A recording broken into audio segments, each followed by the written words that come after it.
आज के हमारे एडिटोरियल का टाइटल है लेसन्स इन अ लॉस। यहाँ हम बात करने वाले हैं कर्नाटक इलेक्शन रिजल्ट्स की। लेसन्स इन अ लॉस, यहाँ पे लेसन का मतलब है सबक, कि ये जो नुकसान बीजेपी को उठाना पड़ा है इसमें क्या क्या सबक हैं, यानी कि क्या क्या बातें सीखी जा सकती हैं। तो कुल मिला के सबक न सिर्फ बीजेपी के लिए बल्कि कांग्रेस के भी लिए। Lessons in a loss, the Congress can learn more from the BJP's loss than from its win. इसका मतलब ये हुआ कि कांग्रेस जो है वो सीख सकती है किस चीज़ से, from the BJP's loss than from its win, कि कांग्रेस अपनी जीत की तुलना में बीजेपी की हार से ज़्यादा सबक सीख सकती है। The mandate for the Congress in Karnataka, mandate का मतलब होता है जनादेश, जनता का एक तरीके से जो आदेश कांग्रेस पार्टी को कर्नाटक में मिला है।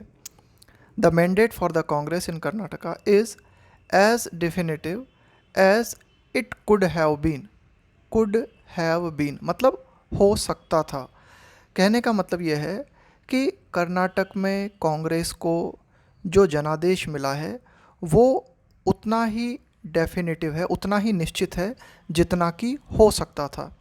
कुल मिला के कहने का मतलब है कि कांग्रेस को कर्नाटक में एब्सोल्यूट बहुमत मिला है, पूर्ण बहुमत मिला है। An absolute majority with 135 seats in the 224 member assembly। Karnataka assembly जो है वो 224 सदस्यीय असेंबली है और इसमें 135 सीट कांग्रेस को मिली है। तो कुल मिला के पूर्ण बहुमत कांग्रेस को प्राप्त हुआ है। गार्नरिंग सपोर्ट, गार्नर का मतलब होता है प्राप्त करते हुए, जुटाते हुए। Garnering support from across regions, तो कांग्रेस को ये बहुमत प्राप्त हुआ है। और ये बहुमत कांग्रेस ने किस तरह से प्राप्त किया है, सपोर्ट को जुटाते हुए, सपोर्ट को प्राप्त करते हुए फ्रॉम अक्रॉस रीजन्स, यानी कि कर्नाटक के जो विभिन्न क्षेत्र हैं उन विभिन्न क्षेत्रों से कांग्रेस ने सपोर्ट जुटाया है। And demographic groups, demographic groups का मतलब हो गया विभिन्न जनसांख्यिकीय समूह, यानी कि विभिन्न जनसंख्या के, आप कह सकते हो विभिन्न समुदाय, विभिन्न जाति धर्म के लोग जो हैं उनका वोट कांग्रेस को मिला है। नो डाउट, इस बात में कोई शक नहीं है कि some of the vote share accrued to it negatively. एक बात यह भी है कि some of the vote share, कि कांग्रेस को जो वोट मिला है ना उसका कुछ हिस्सा, एक्रू, एक्रू का मतलब होता है एक तरह से प्राप्त करना, जो एक तरह से प्राप्त करना, ठीक है ना। टू इट निगेटिवली, कांग्रेस को जो वोट शेयर मिला है उसका एक हिस्सा उसे निगेटिवली प्राप्त हुआ, यानी कि पैसिवली प्राप्त हुआ। ऐसा इसलिए the principal as the principal party that was in opposition, कि कांग्रेस जो थी वो मुख्य विपक्षी पार्टी थी कर्नाटक में। भारतीय जनता पार्टी के अगेंस्ट कांग्रेस मुख्य विपक्षी पार्टी थी। तो कुल मिला के जो लोग बीजेपी से खुश नहीं थे उन्होंने इस मुख्य पार्टी को ही अपने वोट के रूप में चुना। तो इस तरह से कुछ वोट का जो हिस्सा है वो कांग्रेस को निगेटिवली भी मिला। This also became clear in the erosion of support for the Janata Dal. अब देखो, यह बात कि कांग्रेस को कुछ वोट शेयर नेगेटिवली मिला, ये इस बात से भी स्पष्ट हो गया। This also became clear in the erosion, erosion का मतलब होता है कमी आना, of support for the Janata Dal secular. एक और पार्टी है एक और पार्टी है कर्नाटक में, जनता दल सेक्युलर। इस पार्टी के वोट शेयर में भी कमी आई। The space for a third player shrank, shrink की सेकेंड फॉर्म और थर्ड फॉर्म है ना। The space for a third player shrank का मतलब है कमी आना, सिकुड़ना। कंसिडरेबली का मतलब है काफ़ी हद तक। बीजेपी और कांग्रेस के बाद तीसरी जो महत्वपूर्ण पॉलिटिकल पार्टी थी कर्नाटक में वो थी जनता दल सेक्युलर। तो जनता दल सेक्युलर का जो स्पेस है, उसका जो क्षेत्र है, उसमें भी काफ़ी हद तक कमी हमें देखने को मिली।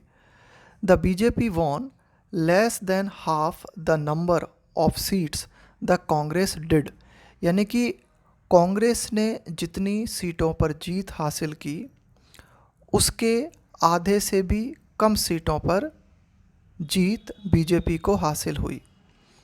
But the party that might have suffered an irreversible slide is the JDS, लेकिन वो पार्टी जिसने कि शायद माइट हैव सफर्ड, देखो मे या might plus have plus verb की थर्ड फॉर्म, इसका प्रयोग हम करते हैं पास्ट के बारे में गैस करने के लिए। इरिवर्सिबल का मतलब है एक तरह से जिसको रिवर्स नहीं किया जा सकता, एक ऐसी क्षति। स्लाइड का मतलब है कमी आना। तो कहने का मतलब यह है कि ठीक है कि भाई कांग्रेस पार्टी जीती, बीजेपी जो है उसे कांग्रेस के आधे से भी कम सीटें जो है प्राप्त हुई, लेकिन कहने का मतलब है कि यहाँ पर सबसे ज़्यादा जो नुकसान हुआ है वो नुकसान हुआ है किसे, जेडी पार्टी को, है ना, जेडीएस को। इसको हम कह सकते हैं कि ये जो स्लाइड है, ये जो कमी आई है जेडी के वोट शेयर में, ये एक तरह से इरिवर्सिबल है, अपरिवर्तनीय है। विच वाज, ये विच आया है यहाँ पे जेडी पार्टी के लिए, which was seen as a family syndicate, इस जेडी पार्टी को वर्तमान कर्नाटक इलेक्शन में किस रूप में देखा गया, इस पार्टी को देखा गया इस रूप में, किस रूप में, as a family syndicate. Syndicate का मतलब होता है a group of individuals combined to promote a common interest. कुछ लोगों का एक समूह होता है ना, जो कि अपने निजी स्वार्थों के कारण जुट जाता है, उस समूह को हम कहते हैं सिंडिकेट। डिवॉइड के साथ में आता है ऑफ प्रीपोजिशन। डिवॉइड ऑफ का मतलब होता है किसी चीज़ की कमी होना, किसी चीज़ का अभाव होना। एनी मॉरल कंपास, मॉरल का मतलब हो गया नैतिक, और कंपास का मतलब हो जाएगा यहाँ पे लिमिट, अ पर्टिकुलर रेंज। तो कुल मिला के जेडी पार्टी जो थी उसे एक फैमिली सिंडिकेट के रूप में देखा गया, एक पारिवारिक समूह के रूप में देखा गया। इस जेडी पार्टी को इस रूप में देखा गया कि भाई ये कुछ लोगों का समूह था जो कि निजी स्वार्थ के कारण एक साथ आए थे, और इनके अंदर किसी भी तरह का कोई, आप कह सकते हो, नैतिकता नहीं थी, है ना। एक तरह से आप कह सकते हो कि इनमें नैतिकता का अभाव था, है ना, मॉरल कंपास का अभाव था। वोटर्स कुड बी फॉरगिवन, कि जो मतदाता हैं उन्हें माफ़ किया जा सकता है, किस बात के लिए, for not having non which way the JD would lean after the election. Not having non, देखो हैविंग प्लस V3, इसका मतलब होता है, हैविंग नॉन का मतलब है कि भाई ये पता नहीं होना, क्या लिखा हुआ है, नॉट हैविंग नॉन, कि वोटर्स को माफ़ किया जा सकता है इस बात का पता न होने के लिए। विच वे द जेडी वुड लीन, लीन का मतलब होता है झुकाव होना, आफ्टर द इलेक्शन, कि चुनाव के बाद जेडी पार्टी किसे सपोर्ट करेगी, बीजेपी को या कांग्रेस को, ये वोटर्स को पता नहीं था, तो इसलिए उन्होंने जेडी को बिल्कुल ही छोड़ दिया। तो यहाँ पे ये बात कही गई है कि वोटर्स को इस बात की जानकारी न होने के लिए माफ़ किया जा सकता है कि वोटर्स को पता नहीं था कि जेडी जो है इलेक्शन के बाद किस ओर जाएगी। श्योरली, निश्चित रूप से, the opportunism of individual MLAs and the JD following a hung assembly. देखो हंग असेंबली ऐसी असेंबली को कहा जाता है जिस असेंबली में किसी पार्टी को पूर्ण बहुमत न मिला हो। इन 2018 में कर्नाटक में क्या हुआ था, हमें हंग असेंबली देखने को मिली थी, पूर्ण बहुमत किसी एक पार्टी को नहीं मिला था। तो जब पूर्ण बहुमत किसी पार्टी को नहीं मिलता तब हमें अपॉर्चुनिज्म देखने को मिलता है। अवसरवाद देखने को मिलता है। खास करके जो इंडिविजुअल एमएलए होते हैं या एक छोटी पार्टी होती है, वो छोटी पार्टी या इंडिविजुअल एमएलए जो हैं वो हंग असेंबली में बड़े ही महत्वपूर्ण हो जाते हैं, निर्णायक हो जाते हैं। वे का मतलब है वजन ज़्यादा होना, वेड हैविली ऑन देयर माइंड। तो हम यहाँ पे ये कहना चाह रहे हैं कि 2018 के इलेक्शन में जो अवसरवाद था इंडिविजुअल एमएलएस के बीच, उसका वजन बहुत ज़्यादा था। यानी कि इंडिविजुअल एमएलएस के दिमाग में अवसरवाद बहुत ज़्यादा हावी था। देखो, वेड हैविली ऑन देयर माइंड, इसका मतलब ये हुआ कि कोई चीज़ आपके दिमाग में बहुत ज़्यादा हावी है। तो हम यहाँ पे यही कहना चाह रहे हैं कि 2018 में कर्नाटक इलेक्शन रिजल्ट्स जो आए उसमें हमें हंग असेंबली देखने को मिली। तो उस समय जो इंडिविजुअल एमएलएस थे, इसके अलावा जो जेडी पार्टी के एमएलएस थे, उनमें हमें बहुत ज़्यादा अवसरवाद, बहुत भारी अवसरवाद देखने को मिला। अनदर इनडिसाइसिव वर्डिक्ट, वर्डिक्ट का मतलब होता है फैसला, इनडिसाइसिव का मतलब है अनिर्णयात्मक। देखो, डिसाइसिव का मतलब है एकदम पूरा क्लियर कट, जो आपने डिसाइड कर लिया है। इनडिसाइसिव मतलब अनिर्णय की स्थिति। Another indecisive verdict would have been. देखो, वुड हैव प्लस वर्ब की थर्ड फॉर्म, इसका मतलब होता है ऐसा रहा होता, ऐसा हुआ होता।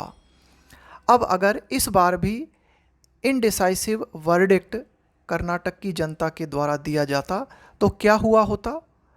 As good as defeat for the Congress, कि अगर एक बार और हमें इस बार भी इनडिसाइसिव वर्डिक्ट कर्नाटक की जनता के द्वारा देखने को मिलता तो ये वर्डिक्ट जो है, ये जनादेश जो है कांग्रेस के लिए हार के बराबर हुआ होता, यानी कि हार के बराबर ही रहता। थ्रू आउट द कैंपेन, पूरे अभियान के दौरान, कैंपेन का मतलब हो गया यहाँ पे चुनावी अभियान, कि पूरे चुनावी अभियान के दौरान द कांग्रेस स्टे का मतलब है बने रहना, यूनाइटेड एकजुट, फोकस्ड केंद्रित, डायनामिक। देखो, एक तो होता है स्थिर, एक होता है डायनामिक, है ना, बिल्कुल गतिमान रहना। तो पूरे कैंपेन के दौरान कांग्रेस जो है यूनाइटेड बनी रही, फोकस्ड बनी रही, डायनामिक बनी रही। वाइल, जबकि बीजेपी लीडर्स सॉट, सीक की सेकंड फॉर्म और थर्ड फॉर्म होती है सॉट, इसका मतलब होता है चाहना। जबकि बीजेपी के जो लीडर्स थे उन्होंने चाहा, किस बात को चाहा? To settle score with. देखो, स्कोर सेटल करने का मतलब होता है पुराना हिसाब किताब बराबर करना। जैसे आपकी और मेरी लड़ाई है और अब चुनाव होने वाले हैं, तो हम उस चुनाव में अपना पुराना हिसाब किताब बराबर करेंगे, तो उसको बोलते हैं सेटल स्कोर। तो बीजेपी के लीडर्स जो थे, जो कि एक दूसरे के एंटी थे, उन्होंने अपने स्कोर सेटल किए, यानी कि एक दूसरे से बदला लिया, one another. While BJP leader sought to settle scores with one another and worked at cross purposes. देखो, वर्क एट क्रॉस पर्पसेस, इसका मतलब होता है एक साथ मिलके काम न करना। वर्क एट क्रॉस पर्पसेस का मतलब होता है in a way that causes confusion and failure, यानी कि जो लोग हैं वो डिफरेंट गोल्स पे काम कर रहे हैं, डिफरेंट पर्पस को लेकर काम कर रहे हैं, वे एक साथ मिलकर एक गोल पे काम नहीं कर रहे हैं, उसको कहा जाता है to be at cross purposes. तो बीजेपी तो जो है एकजुट थी, जबकि बीजेपी के लीडर्स जो थे वे एक दूसरे से अपना हिसाब किताब बराबर करने में लगे हुए थे, और उनके जो गोल्स थे वे डिफरेंट थे, वे एक तरह से एकजुट होकर काम नहीं कर रहे थे। The Congress showed maturity and composer, Congress ने जो है परिपक्वता दिखाई, and composer.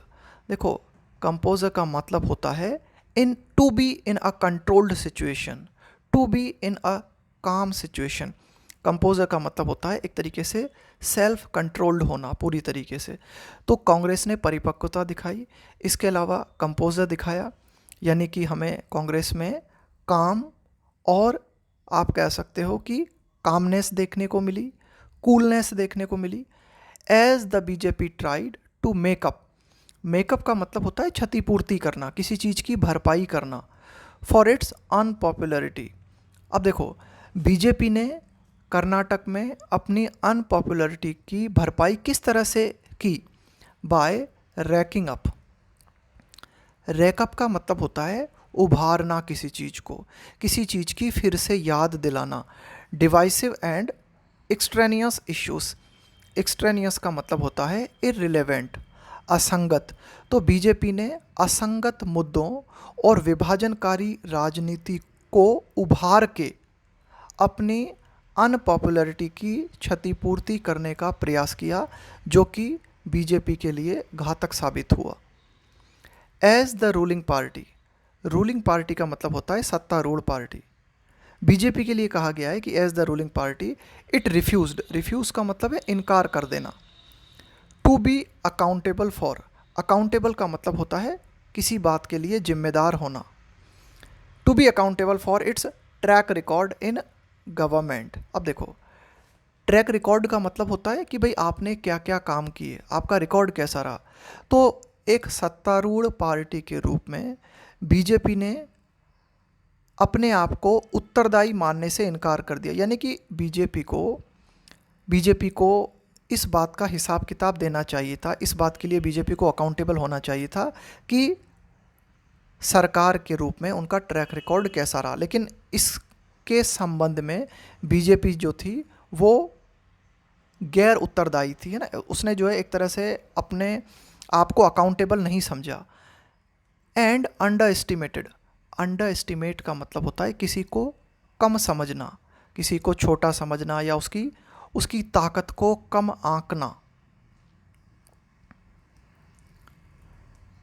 And underestimated the intelligence of the voters. और बीजेपी ने जो मतदाता है उसकी इंटेलिजेंस को, मतदाता की बुद्धिमत्ता को कम आंका, यानी कि उसे बेवकूफ़ समझने की भूल की। By offering them. By offering them का मतलब है उन्हें ये ऑफ़र करते हुए, उन्हें ये प्रदान करते हुए। यानी कि बीजेपी ने मतदाता को क्या ऑफ़र किया? Communal opiates. कम्युनल का मतलब हो गया सांप्रदायिक। ओपिएट का मतलब क्या हो जाएगा? ओपिएट का मतलब हो जाएगा a drug derived from opium. Opium का मतलब होता है अफीम। तो कुल मिला के सांप्रदायिक अफीम कर्नाटक के मतदाताओं को प्रदान करते हुए बीजेपी ने कर्नाटक के मतदाताओं की इंटेलिजेंस को कम आंका, उन्हें बेवकूफ़ समझने की भूल की। The Congress largely stuck to issue. देखो, स्टक का मतलब होता है बिल्कुल चिपक जाना, एकदम उसको अच्छी तरह से फॉलो करना। To issues that could have an impact. Impact का मतलब है प्रभाव। On lives and livelihoods. Livelihood का मतलब होता है आजीविका, लाइव्स का मतलब हो गया जीवन। The Congress largely stuck to issues. और कांग्रेस जो है व्यापक रूप से उन मुद्दों के ऊपर चिपकी रही या उन मुद्दों के ऊपर जमी रही, ऐसे मुद्दे जो कि जनता के जीवन और उनकी आजीविका को बहुत ज़्यादा प्रभावित कर सकते हैं। For very good reasons the BJP deserved its defeat. अब देखो, इतनी हमने बात की अभी तक एडिटोरियल में, और इतनी बात के आधार पे हम कह सकते हैं कि भाई पर्याप्त अच्छे कारण हैं हमारे पास जिनके आधार पे हम कह सकते हैं कि बीजेपी डिफीट डिज़र्व करती थी। यानी कि बीजेपी कर्नाटक में हार के लायक थी। एज मच एज, उतना ही बीजेपी कर्नाटक में हार को डिज़र्व करती थी जितना कांग्रेस कर्नाटक में जीत को डिज़र्व करती है। The Congress deserved it's victory. कि डिज़र्व का मतलब है उस लायक होना। तो खास करके कर्नाटक के संदर्भ में हम बात करें तो कांग्रेस जितना विक्ट्री को, जीत को डिज़र्व करती थी, उतना ही बीजेपी डिफीट को डिज़र्व करती थी। The Congress and the BJP have lessons to be drawn. देखो, ड्रॉ का मतलब होता है लेना, कि भाई कोई बात है उससे आप क्या लेसन लेते हो, क्या सबक लेते हो। From the Karnataka verdict. Verdict का मतलब है फैसला। कि कांग्रेस और बीजेपी दोनों कर्नाटक वर्डिक्ट से, यानी कि कर्नाटक में जनता के द्वारा ये जो फैसला दिया गया है, जनादेश दिया गया है, इससे दोनों पार्टीज सबक ले सकती हैं। If the BJP truly wants to be a party. अगर बीजेपी वास्तव में चाहती है अपने आप को एक ऐसी पार्टी के रूप में, trusted bye all religious and linguistic communities, कि अगर बीजेपी चाहती है कि उस बीजेपी पर ट्रस्ट किया जाए सभी धार्मिक लोगों द्वारा, यानी कि सभी धार्मिक समुदाय के लोगों द्वारा और सभी भाषाई लोगों द्वारा। लिंग्विस्टिक का मतलब है एक तरीके से भाषाई, भाषा संबंधी। तो विभिन्न भाषाई समुदाय हैं भारत में, विभिन्न रिलीजियस कम्युनिटीज़ है भारत में, और इन सब का ट्रस्ट अगर बीजेपी जीतना चाहती है तो इट मस्ट लर्न, तो बीजेपी को ज़रूर सीखना चाहिए, उसे ज़रूर सीखना होगा टू रेस्पेक्ट देम, इन सभी समुदायों और इन सभी भाषाई कम्युनिटीज़ का सम्मान करना। After its failed strategy in West Bengal in 2021, कि 2021 में पश्चिम बंगाल में बीजेपी की जो स्ट्रेटजी थी उसके फेल हो जाने के बाद, एंड नाउ इन कर्नाटका, और अब बीजेपी की जो स्ट्रेटजी है वो कर्नाटक में भी असफल रही है। The party must see the writing on the wall. देखो, see the writing on the wall, इसका मतलब होता है कि there are clear signs that something will fail और no longer exist. The writing on the wall का मतलब होता है कि इस बात के स्पष्ट चिन्ह हैं कि जो प्लान आपके पास है वो सफल नहीं होगा, ये मतलब होता है इसका। See the writing on the wall का मतलब होता है कि क्लियर कट इंडिकेशंस नज़र आना कि भविष्य में अब क्या होने वाला है ना, खास करके भविष्य में जो है कुछ बुरा होने वाला है, कुछ गलत होने वाला है, उसको हम बोलते हैं see the writing on the wall. To be aware that something bad will probably happen soon, ये मतलब होता है इसका see the writing on the wall.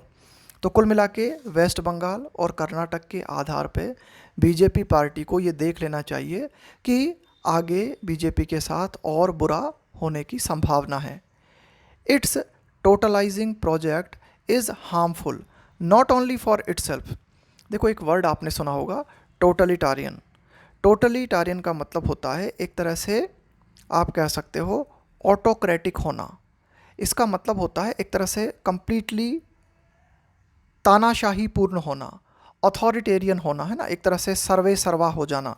तो वही मतलब है यहाँ पे, है ना। तो जब हम बात करेंगे टोटलिटारियन का मतलब हो जाएगा सर्वसत्तात्मक, इसका मतलब हो जाएगा सर्वसत्तावादी, कि भाई सिर्फ आप अपने आप को ही कंप्लीट अथॉरिटी मानते हो, ये मतलब हो जाएगा इसका। तो its totalising project is harmful not only for itself but also for the nation.